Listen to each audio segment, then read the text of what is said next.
मैं भारतीय हूँ, मैं भारतीय हूँ। देहरादून में जब कुछ लड़के मिलकर त्रिपुरा के एक युवक की बेरहमी से पिटाई कर रहे थे, उसे नस्लीय हिंसा का शिकार बना रहे थे, तब त्रिपुरा का रहने वाला MBA स्टूडेंट अंजेल चकमा अपनी पहचान बताने की कोशिश कर रहा था, अपने भारतीय होने का सबूत दे रहा था। लेकिन काश देहरादून के उन लड़कों ने कुछ सेकंड निकालकर उसकी बात सुन ली होती तो आज एक जान बच सकती थी। आज कलेजा फट जाता है ये सोचकर कि जिस तिरंगे के लिए हम जान देने की बात करते हैं, उसी तिरंगे की संतान को अपने ही घर में विदेशी कहकर या विदेशी समझकर मौत के घाट उतार दिया गया।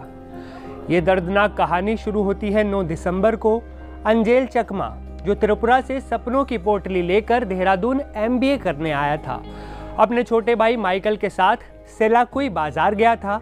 वहाँ कुछ लोग खड़े थे, वही लोग जो उस दिन जल्लाद बन गए। उन्होंने अंजेल और उसके भाई को देखा और उन पर नस्लीय टिप्पणियां करने लगे। वो लोग उन्हें चीनी कहकर चिढ़ाया गया। अंजेल चिल्लाता रहा कि मैं भारतीय हूँ, मैं तुम्हारे जैसा ही हूँ। लेकिन उन नफरती आंखों को अंजेल का भारतीय होना दिखाई नहीं दिया। विवाद बढ़ा और लोगों ने अंजेल पर हमला कर दिया। किसी नुकीली और धारदार चीज से उसकी गर्दन पर वार किए गए। खून बह रहा था, सांसें उखड़ रही थी, लेकिन नफरत की आग ठंडी नहीं हुई। आरोपी वहां से भाग निकले और अंजेल को मौत के मुहाने पर छोड़ गए। अंजेल ने हार नहीं मानी। वो 14 दिन तक अस्पताल के बिस्तर पर जिंदगी और मौत के बीच झूलता रहा। ग्राफिक एरा अस्पताल में हर गुजरते दिन के साथ उसके परिवार की उम्मीदें टूट रही थी और आखिर में उस मासूम छात्र ने दम तोड़ दिया। 14 दिन की वो जंग खत्म हो गई, पर पीछे छोड़ गई एक ऐसा घाव जो शायद कभी नहीं भरेगा। नॉर्थ ईस्ट के बाहर हम लोग जाते हैं तो हम लोग को चिंकी चाइनीज बोला जाता है, ये नया बात नहीं है। और जो आज एंजल चकमा मरा है, ये एंजल चकमा का मौत नहीं है, ये पूरा नॉर्थ ईस्ट के लोगों का मौत है ये। और उसके पहले भी तो बहुत सारे लोगों का वहाँ पे मौत हुआ है। नॉर्थ ईस्ट के बाहर बेंगलोर बोलिए, यहाँ पे कर्नाटका बोलिए, केरला बोलिए, बहुत सारी जगह में हो रहा है, दिल्ली में बोलिए, अत्याचार हो रहा है। मैं तो डायरेक्ट सेंट्रल गवर्नमेंट को बोलना चाहता हूँ, अगर देखिए आप लोग नॉर्थ ईस्ट के लोगों को आप लोग मान सम्मान नहीं दे सकते, नॉर्थ ईस्ट के लोगों को आप लोग प्यार नहीं दे सकते, नॉर्थ ईस्ट के लोगों के लिए आप लोग टेक केयर नहीं कर सकते, तो हम लोग को अलग ही देश दे दीजिए। हम लोग अपना टेक केयर हम लोग खुद ही कर लेंगे, क्योंकि बहुत हो गया है, बहुत ही हो गया, ये तो ज्यादा ही हो गया। देखिए इंसानियत का भी एक नाम होता है, ये इंसानियत के लिए कहाँ पे नाम रहा। हम लोग यहाँ पे नॉर्थ ईस्ट में जितने भी बाहर से लोग घूमने आते हैं, सबको हम लोग प्यार करते हैं, सबको आदर करते हैं। यहाँ पे जो बाहर नॉर्थ ईस्ट के बाहर जो नॉर्थ ईस्ट के लोगों के साथ जो किया जाता है, वो हम लोग यहाँ पे हम लोग नहीं करते हैं, क्योंकि हम लोग का कल्चर ये सब नहीं है। तो इसीलिए मैं बोलता हूँ सेंट्रल गवर्नमेंट को, देखिए इसमें ये बहुत ही सीरियस है, बहुत पहले से ये चल रहा है, तो इसको बहुत अच्छे से देखना चाहिए।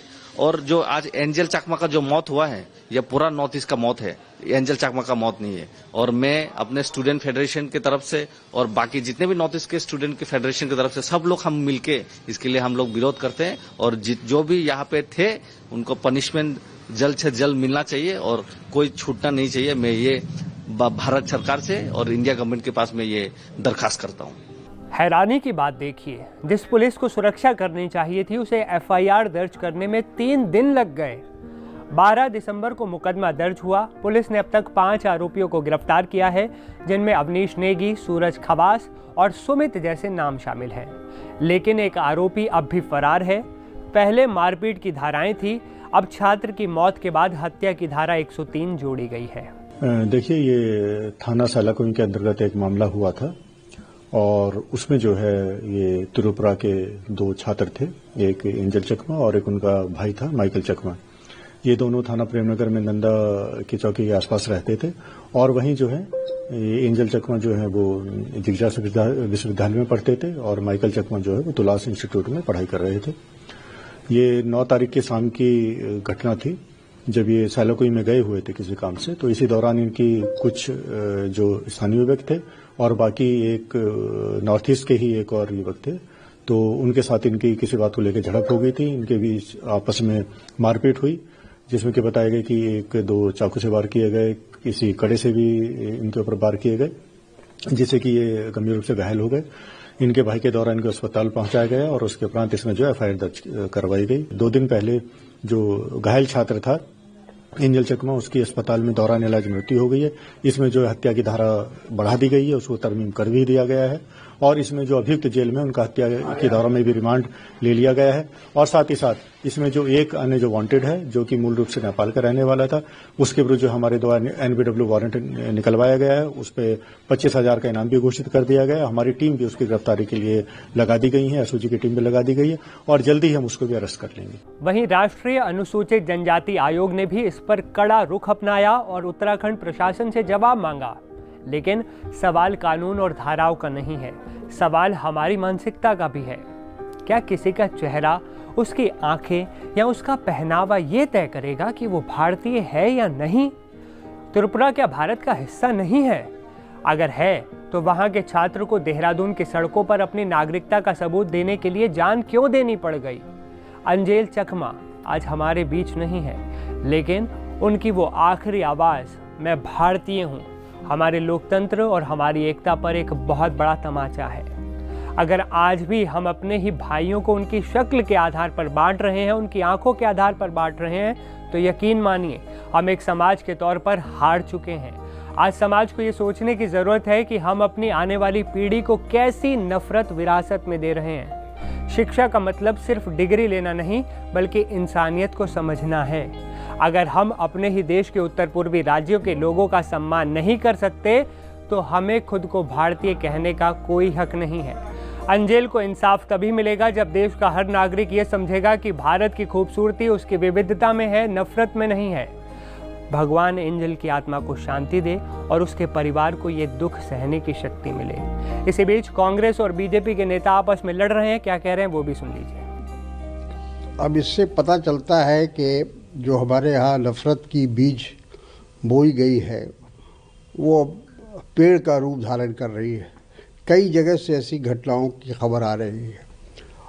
अभी जो क्रिसमस के मौके पर जिस प्रकार से क्रिश्चियन परिवार को या क्रिश्चियन जो समुदाय के लोग थे उनको प्रताड़ित किया गया, उनके चर्च में घुसकर हंगामा किया गया, और ये अब एक नई घटना कि अगर वो नॉर्थ ईस्ट का था तो उसको चाइनीज़ कह के उसके साथ दुर्व्यवहार किया गया और जान ही चली गई उस बेचारे की। तो ये सब कहावत है ना कि जो जिस चीज़ का बीज बोइएगा वही होगा ना। बबूल का पेड़ लगाइएगा तो बबूल होगा, उसमें आम तो पैदा नहीं होगा। तो हमारी सरकार को सोचना चाहिए, अभी भी सोचना चाहिए, अभी भी उनका जो सोचने और समझने की सलाहियत है वो लगता है कि बिल्कुल ख़त्म हो गई है। देखिए, ये बहुत ही दुखद विषय है। 9 दिसंबर को जो एंजल चकमा जी के साथ जो हुआ है उसके लिए हम पूरा त्रिपुरावासी पूरा दुखद है, और मैं उसकी आत्मा के लिए भगवान को प्रार्थना करता हूँ उसकी आत्मा को शांति दे, और उनके परिवार के लिए मैं भगवान से प्रार्थना करता हूँ उसके परिवार को भी शक्ति दे। जो सुनने में आया उनके साथ जो भी ये घटना हुआ है, उत्तराखंड में वो शायद पढ़ाई करता है, और जिस तरह से उसके साथ ये घटना हुआ है, अभी हमारा राज्य के माननीय मुख्यमंत्री जी ने भी ट्वीट करके दिया है, और आज वो देवभूमि उत्तराखंड का माननीय मुख्यमंत्री जी के साथ भी बात हुआ है। जो भी इस घटना के साथ शामिल है उन सबको जो लॉ के हिसाब से जो भी प्रोविजन रहेगा उसमें लाया जाएगा और उसको जस्टिस किया जाएगा। और इस चीज को लेके माननीय मुख्यमंत्री जी पूरा गंभीरता से लेके वहां का देवभूमि देहरादून का माननीय चीफ मिनिस्टर के साथ हमारा लोकप्रिय मुख्यमंत्री पुष्कर सिंह धामी जी के साथ बात हुआ है, हमारा राज्य के लोकप्रिय मुख्यमंत्री आदरणीय प्रोफेसर डॉक्टर मानिक शाह जी का। तो उसमें क्लियरली वो ट्वीट किया है, जो भी इस घटना के साथ रहा है या उसके साथ कोई भी रहेगा उन सबको कानून के हिसाब से जो भी प्रावधान होगा वो किया जाएगा, जस्टिस देगा। और इन सब चीज को लेके जो अभी कुछ लोग इसको लेके सरकार को बदनाम करने के लिए, उत्तराखंड एक देवभूमि का जगह है, वहां जिस तरह से डेवलपमेंट हो रहा है, जिस तरह से पूरा सिर्फ त्रिपुरा का विषय नहीं, वहां नॉर्थ ईस्ट का बहुत सारे स्टूडेंट वहां पढ़ाई करता है और अच्छे लोग पढ़ाई कर रहा है वहां, अच्छा स्टूडेंट। तो ये घटना जो भी किया है ये एक इंसिडेंट है, ये होना नहीं चाहिए था, लेकिन हो गया है। लेकिन मैं आप सबको ये आश्वासन देना चाहता हूं, हमारा राज्य के माननीय मुख्यमंत्री जी जिस तरह से इसको गंभीरता से लिया है, इसको पूरा भारी बारीकी से वो बात कर रहा है प्रशासनिक ओर से भी, और वहां उत्तराखंड के माननीय मुख्यमंत्री जी ने भी आश्वासन दिया है जो भी इस घटना के साथ रहा है उन सबको लॉ के हिसाब से उन लोगों को अरेस्ट किया जाएगा और जल्द से जल्द उनको न्याय मिलेगा।